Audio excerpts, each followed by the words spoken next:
আন্তর্জাতিক অর্থনীতি অলিম্পিয়াড 2026 অংশ নিতে চীনের শেনঝেনে যাচ্ছে বাংলাদেশের 5 সদস্যের দল। দুপুরে জাতীয় প্রেস ক্লাবে সংবাদ সম্মেলনে কথা জানান বাংলাদেশ ইকোনমিক্স অলিম্পিয়াডের চেয়ারম্যান ড হোসেন জিল্লুর রহমান। সংবাদ সম্মেলনে বক্তারা অর্থনীতি, ফাইন্যান্সিয়াল লিটারেসি ও বিজনেস কেস সলভিংয়ে বাংলাদেশি শিক্ষার্থীদের অংশগ্রহণের গুরুত্ব তুলে ধরেন। আমাদের সরকার এবং বাংলাদেশ ব্যাংকের একটা বড় অবজেক্টিভ আছে যে ফাইন্যান্সিয়াল লিটারেসি, ফাইন্যান্সিয়াল ওয়েলনেস এবং ইকোনমিক লিটারেসি সারা দেশব্যাপী ছড়িয়ে দেওয়ার জন্য 2019 থেকে আমরা আমাদের অংশগ্রহণ শুরু করি এবং গত বছর পর্যন্ত 2025 প্রত্যেক বছর আমরা ইন্টারন্যাশনাল ইকোনমিক্স অলিম্পিয়াডে অংশগ্রহণ করেছি এবং সাফল্যের সাথে বেশ কিছু মেডেল এবং অর্জন করেছি। নির্বাচিত 5 মেধাবী শিক্ষার্থী হলেন ফারাবিন বিন ফাইসাল, ফারিহা তাসনিম, ফাইয়াদ সালেহিন আহমদ, জাইফ বিন মোরশেদ ও প্রান্ত ঘোষ।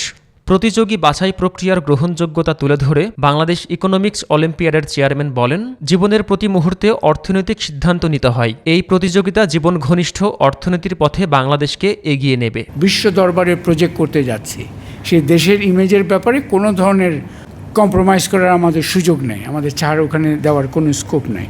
অর্থনীতি বিষয়টা তো অ্যাকচুয়ালি প্রত্যেক দিনের একটা বিষয়, যে স্কুলের প্রাইমারি স্কুলের বাচ্চাটা স্কুলের দরজায় একটা আইসক্রিম খাবে না চানাচুর খাবে, এটাও কিন্তু একটা অর্থনৈতিক সিদ্ধান্ত। তার যদি টিফিনের পয়সা দিয়ে থাকে কোথায় ব্যবহার করবে, এটাও কিন্তু একটা অর্থনৈতিক সিদ্ধান্ত। অর্থনৈতিক সিদ্ধান্ত আমরা প্রতি মুহূর্তে করে যাচ্ছি আমাদের জীবনের প্রতিটা পর্যায়ে। ইকোনমিক্সের মাধ্যমে আরও বৃহত্তর একটা ভূমিকা রাখা দেশের জন্য, দেশের প্রয়োজনে, এটাও একটা ইম্পর্টেন্ট।